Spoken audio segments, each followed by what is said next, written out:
Donald Trump is sending the U.S. military to wage a war within the United States. He's deploying the U.S. military to cities and towns inside of the country.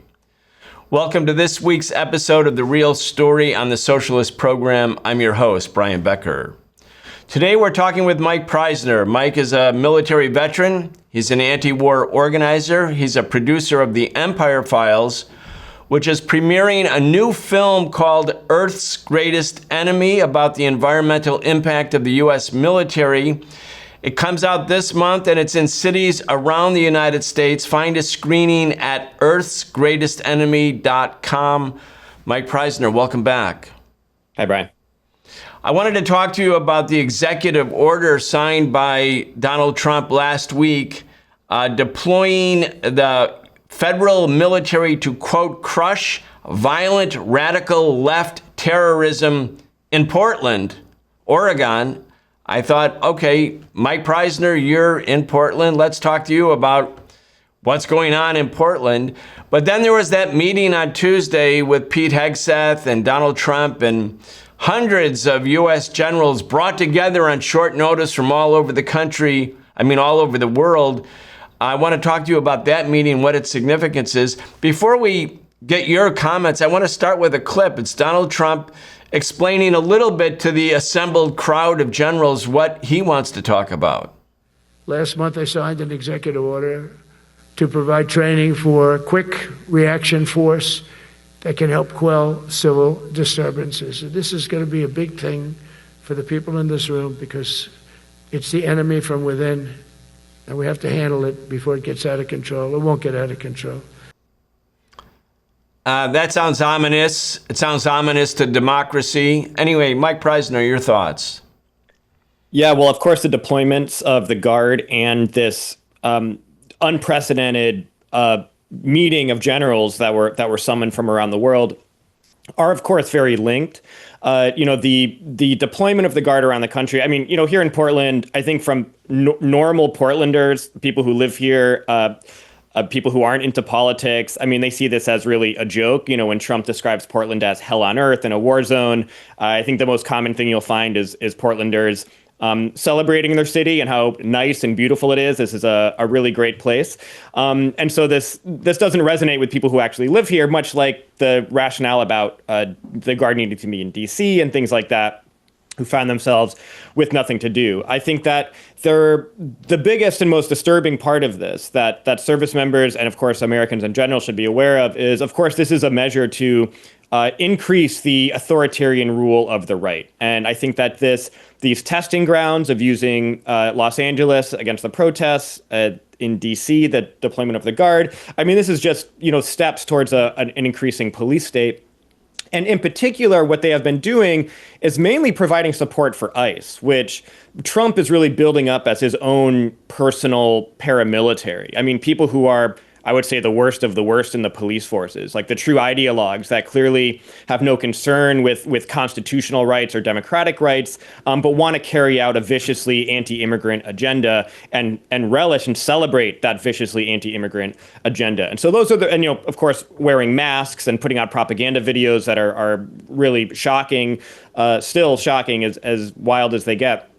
And so this, I think, is the main reason for them. It's not to stop crime. It's not to, end the war zone that is Portland. These are very, specific steps towards increasing authoritarianism from the Trump administration and the right wing as a whole, which sees itself as having been persecuted for so many years by the liberal establishment in media and in culture and in politics.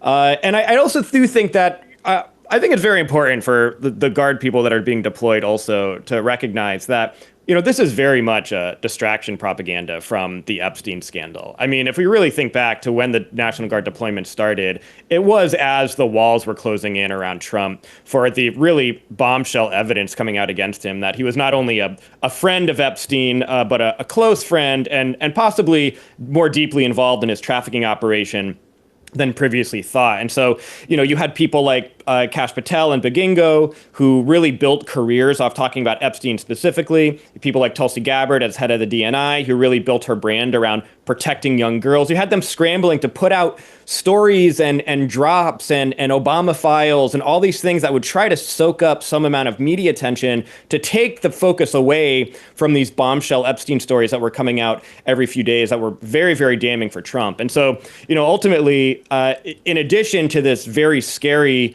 role of increasing the tyrannical power of the Trump administration, that his speech to the generals really illustrates how far he wants to take that.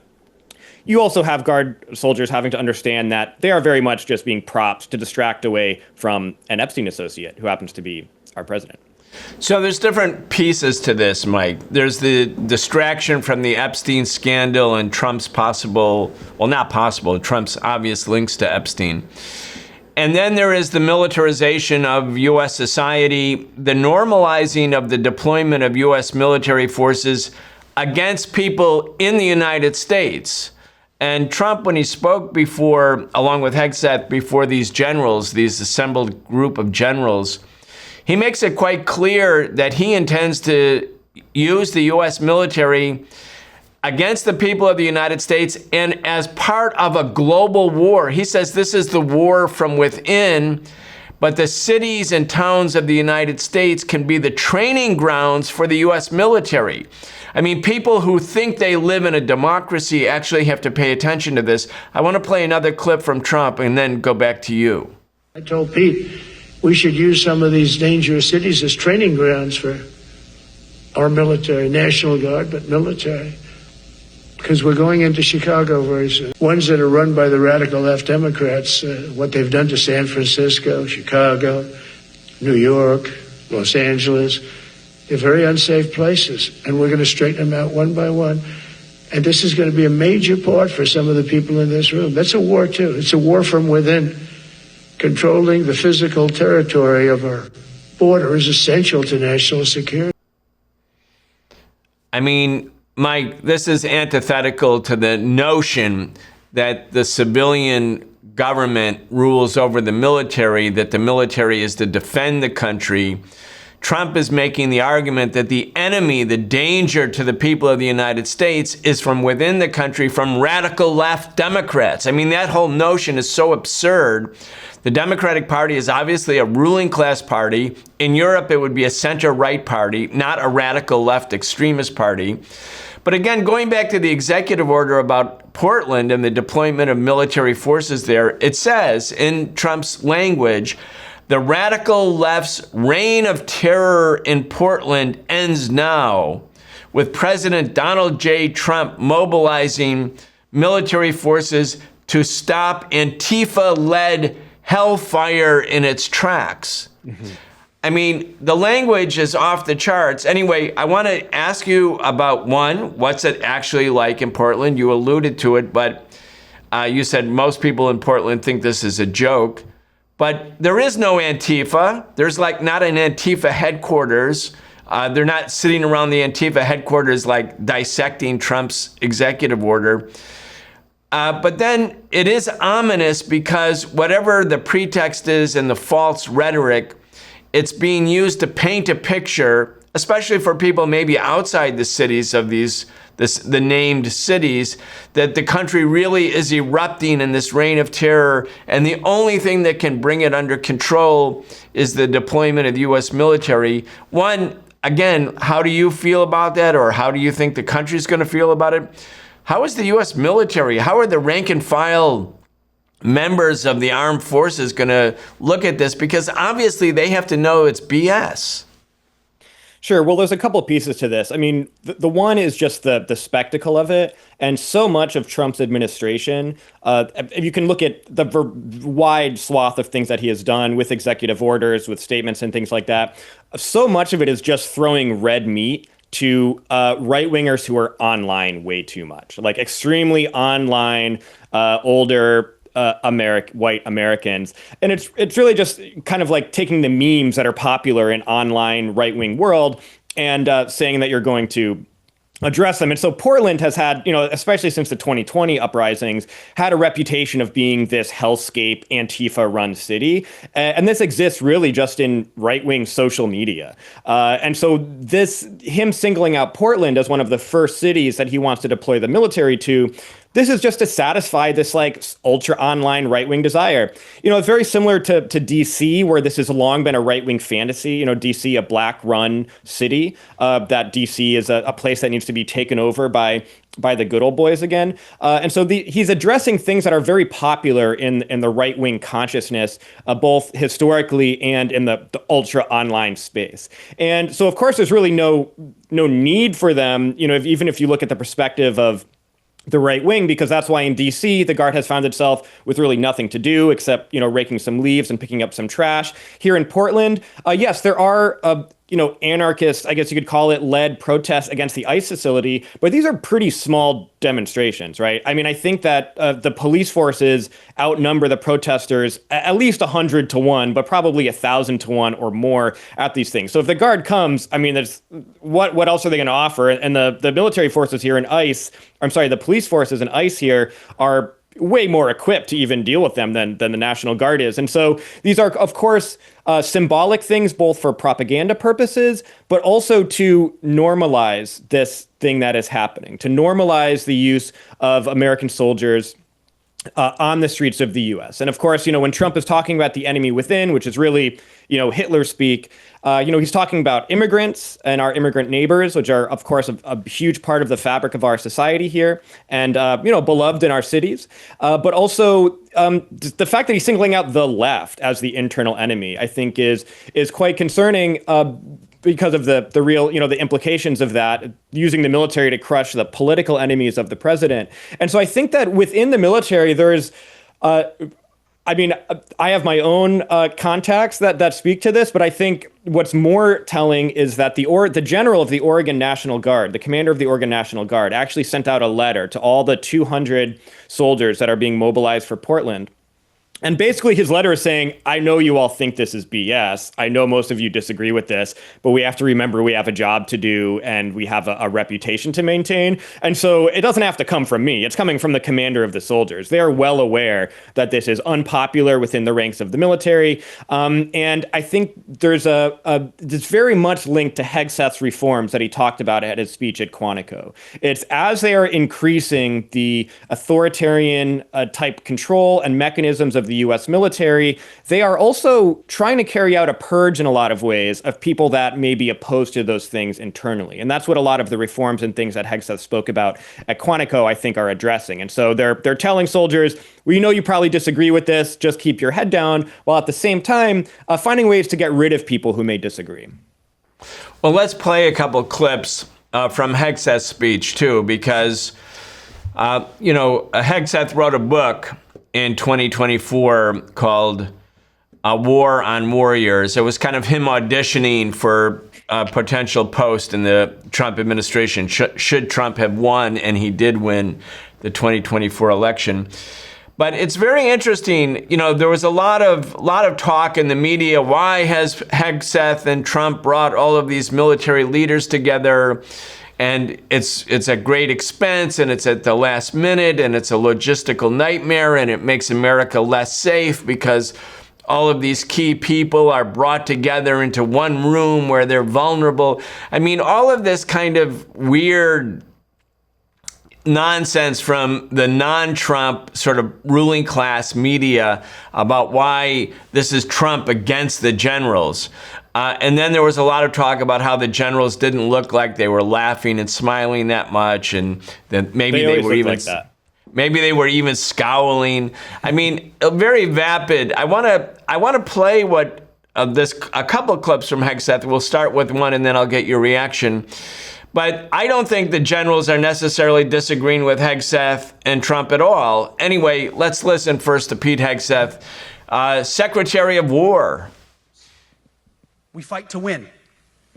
We unleash overwhelming and punishing violence on the enemy. We also don't fight with stupid rules of engagement. We untie the hands of our warfighters to intimidate, demoralize, hunt, and kill the enemies of our country.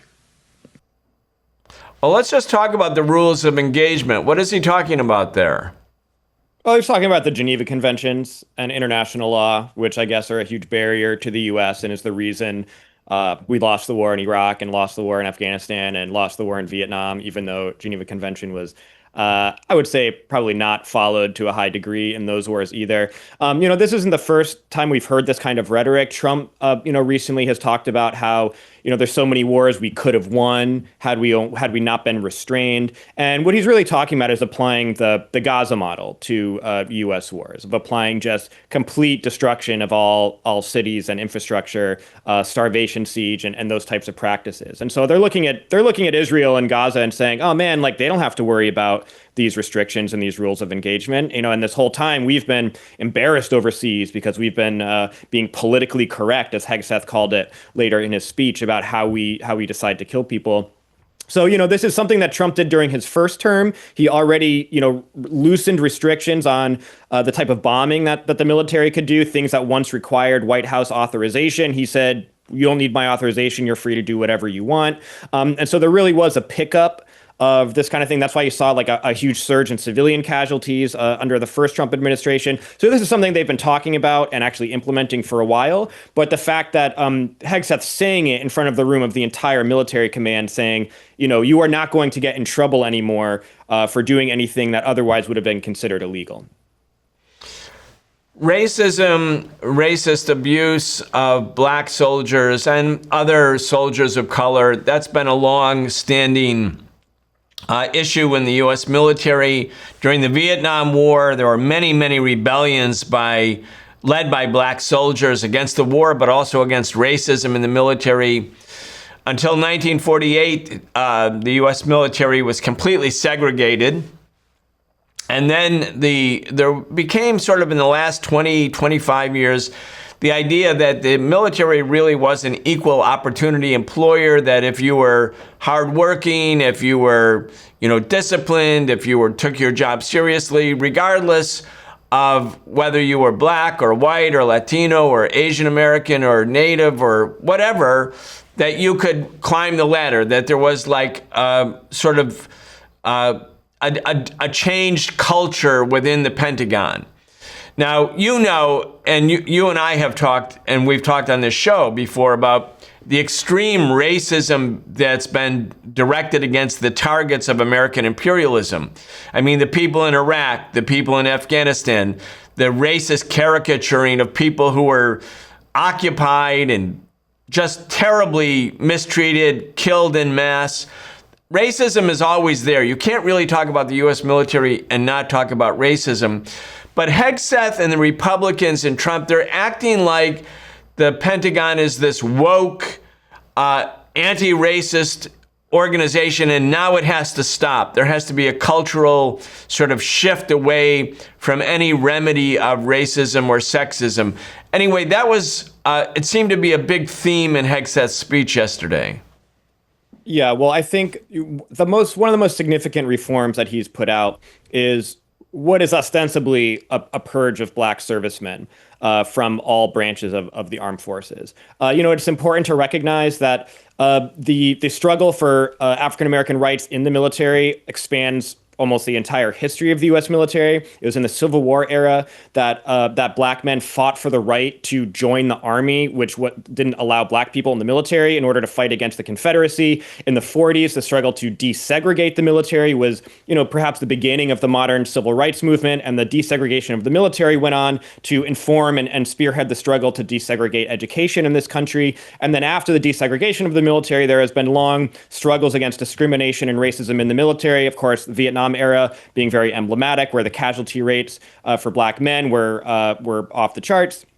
And so one of the ways that, there's been a progress that has been made, within this sphere, because, like reforms under Obama with trans people and gay people serving in the military, the Pentagon has to adapt to American society in order to remain a legitimate entity in the eyes of Americans and to recruit people and things like that.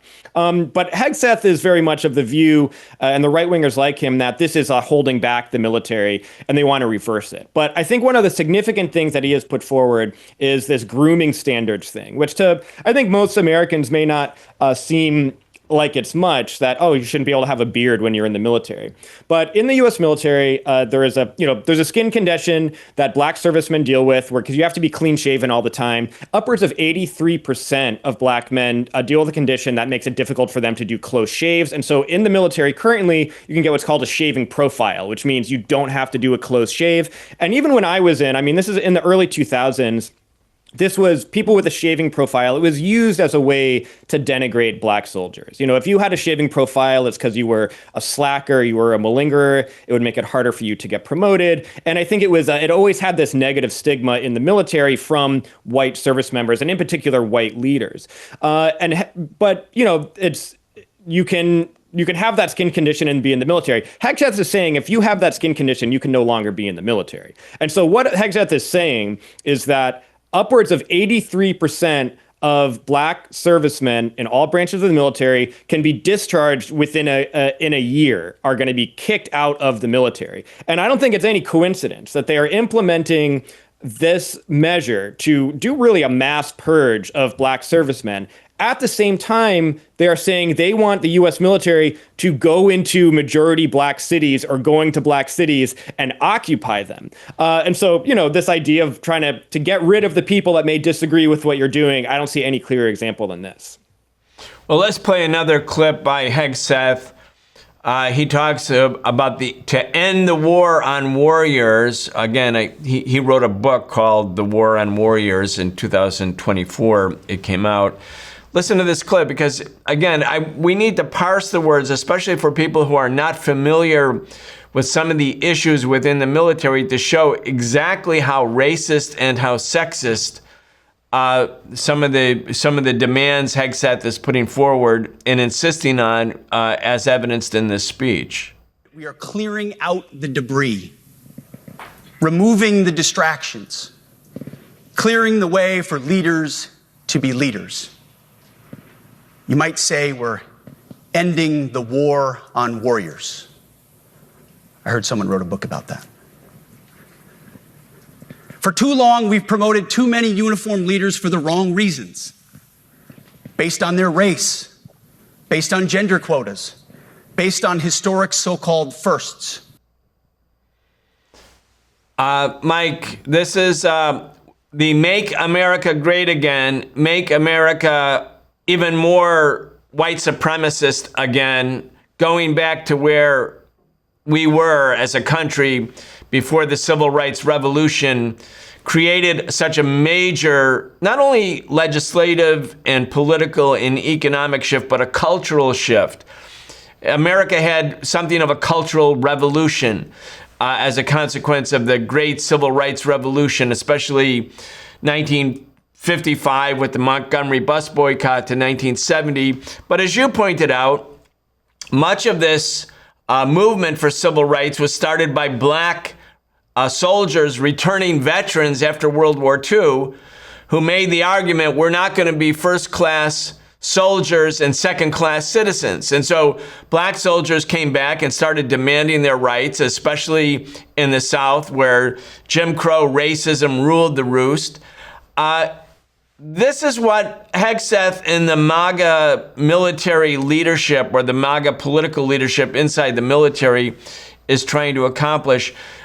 This has to be a point of great resistance. I mean, we're no fan, neither you or I are fan of the U.S. military, but the effort to roll back every achievement, every civil rights reform, every remedy to past racism and discrimination inside the U.S. military is a signal about how far they actually want to go. Because for the last 20 or 30 years, the U.S. has said to the world, see, we've overcome racism. See, we had a problem earlier with all of that apartheid and slavery, but we, the Pentagon, have overcome it by having some remedy to racism. And now the political leadership of the ultra-right says, like, no, we're going back. We're going to wipe out all of the achievements of the civil rights movement. Yeah, I mean, honestly, what these people think the U.S. military should look like is the special operator online archetype. If you look at the Joint Special Operations Command, like the elite of the special forces in the U.S. military, JSOC, it's like 99% white.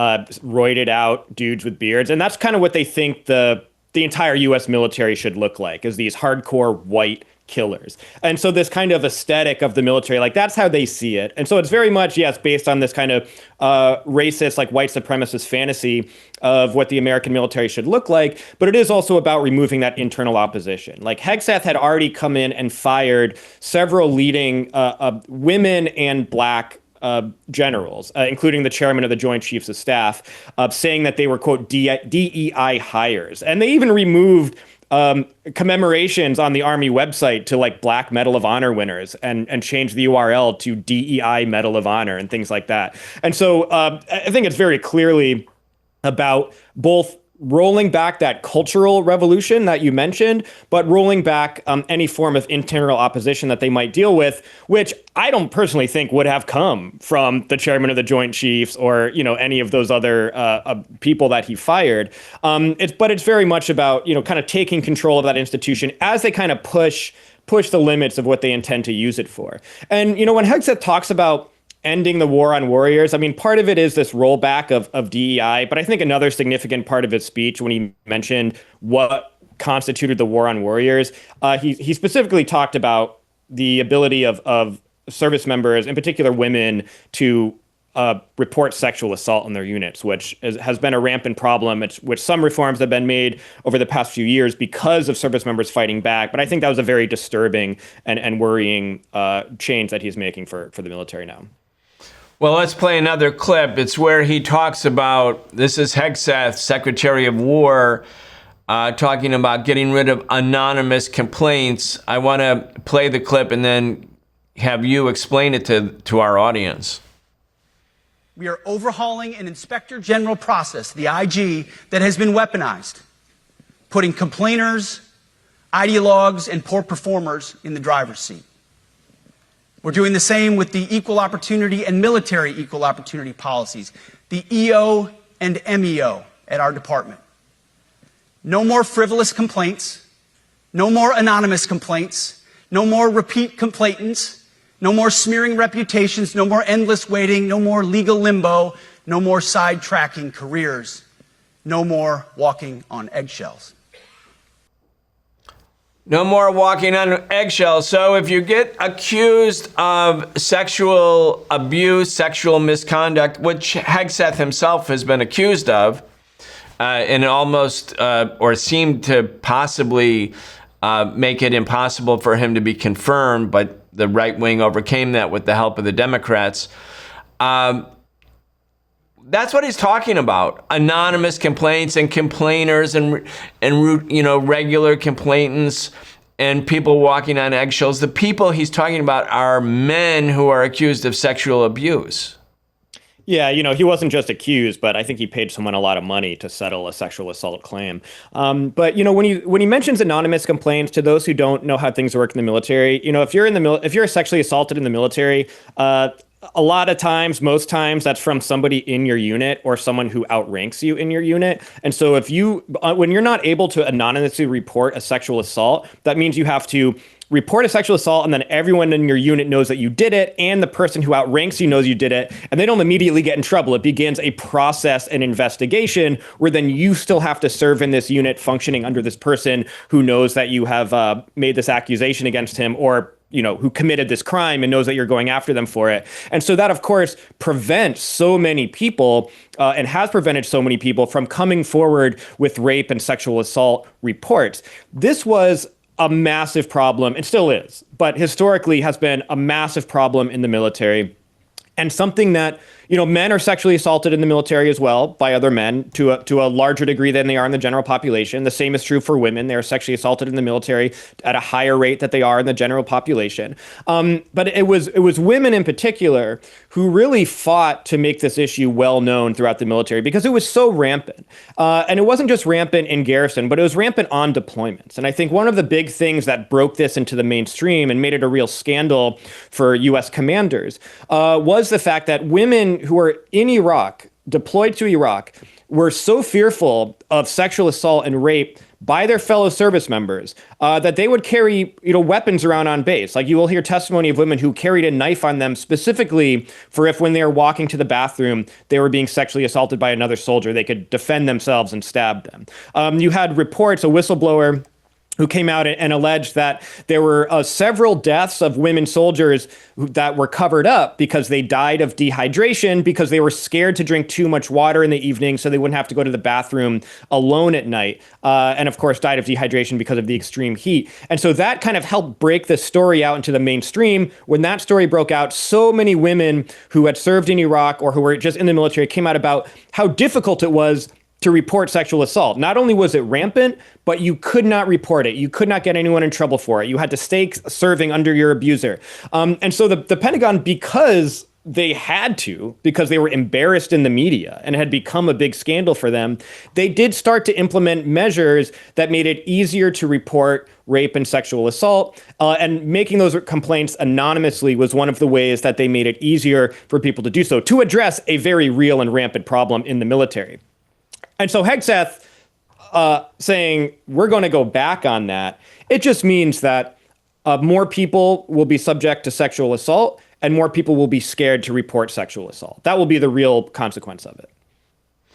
Yeah, I mean, and this is such a rampant problem. And I want to just spend another minute or two. There's the Telehook scandal from 1991, 83 women and a few men, as you mentioned, also, subject to extreme sexual abuse, misconduct, rape, and while they were at a Navy. This was abuse by Marine and Naval commanders, including senior people, at a hotel, a Hilton Hotel in Las Vegas, at the Telehook annual conference.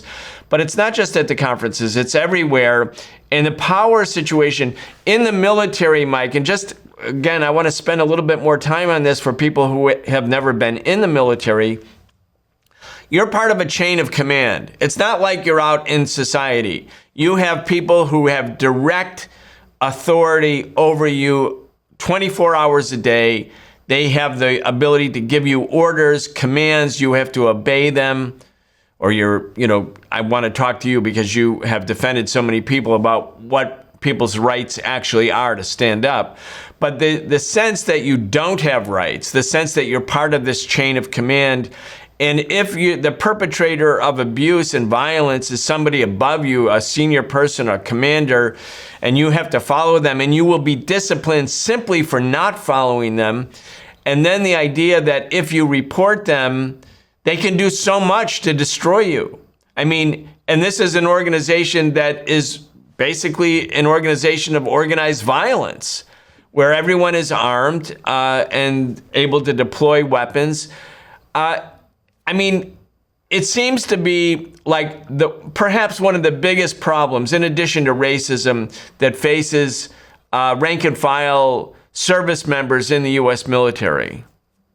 Yeah, I mean, it was a struggle for women to get the right to serve in the military in the first place. Also, as contradictory as that is, it was knowing what the U.S. military ends up doing and what women are subjected to once they're in. It was a center of equality struggle for the women's movement. And, you're remembering just personally, like in the early 2000s, right? I mean, I talked to at least two women who I was in training with who said when they were in basic training, they were sexually assaulted by the people who were over them, drill sergeants and other, non-commissioned officers functioning there. And the idea was, you couldn't do anything about it. Like, of course, you can't report your drill sergeant. Of course, you can't report the guy who was giving the penicillin shots. When I was deployed, I had a close friend, a young woman in my company who she would just say, like, I can't walk anywhere. I need one of you to come with, someone I trust to come with me to walk here, to walk there, to go get food, because she was fearful of going anywhere by herself.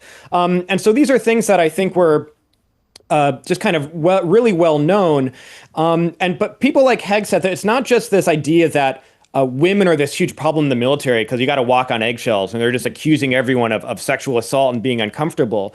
He doesn't like the fact that women are in the military at all. And so a lot of the reforms that and this is, we've seen how they try to blame women in leadership positions and in the military for various things. He thinks the military should be, just men. And so in addition to saying sexual assault should not be able to be reported in the way it was, and that you should be able to do or say whatever you want in the workplace and not get in trouble for it.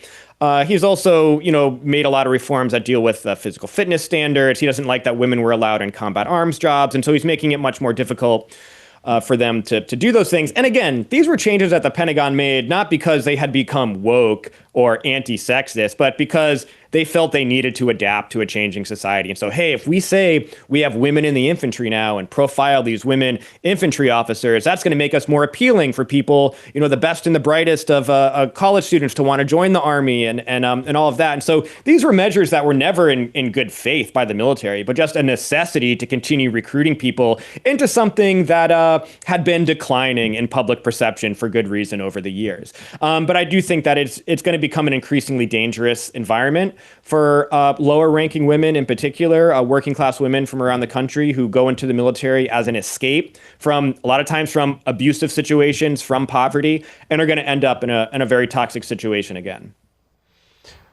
Mike, I want to talk to you about how other people in the U.S. ruling class are relating to this power grab by Trump, deploying the U.S. military into cities, talking about the Democratic Party like it's an extremist radical organization. And Stephen Miller uses this language. I mean, obviously very fascistic sort of trend within the administration. And, the U.S. ruling class has different political factions, trends, and the same with the military. General Mark Milley, who was the chairman of the Joint Chiefs of Staff during the I believe he was the chairman of the Joint Chiefs during the first Trump administration. We have a clip from him. I want to play it.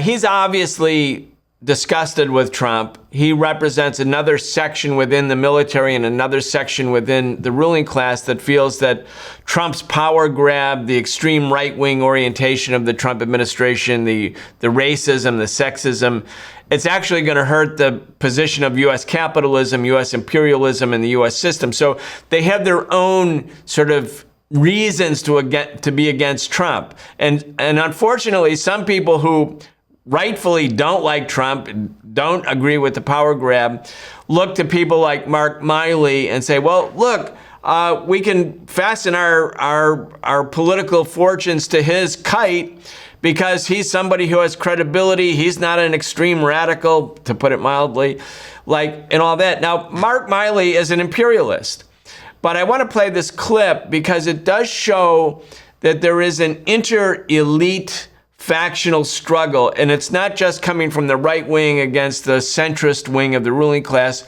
but the centrist wing, or at least some of them, want to fight back. Listen to this clip from Mark Milley.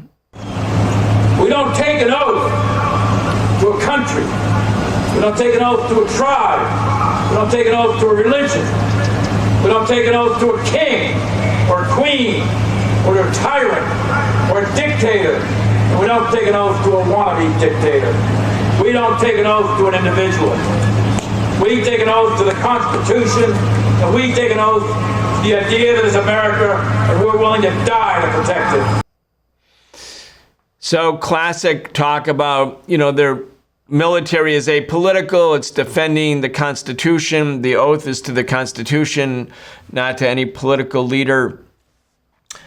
Anyway, I want to get your thoughts. How deep is the division within the military, the resistance? There's the division from the officer corps, the bourgeoisie in uniform, and then the opposition within the military from the rank and file soldier, service member, the worker in uniform. And then just your own take, because you're a careful analyst of what's going on in American society, about the resistance within the ruling class to Trump's power grab. I think Milley's speech is really an emblematic example of what we can expect from the generals, the leadership of the U.S. military.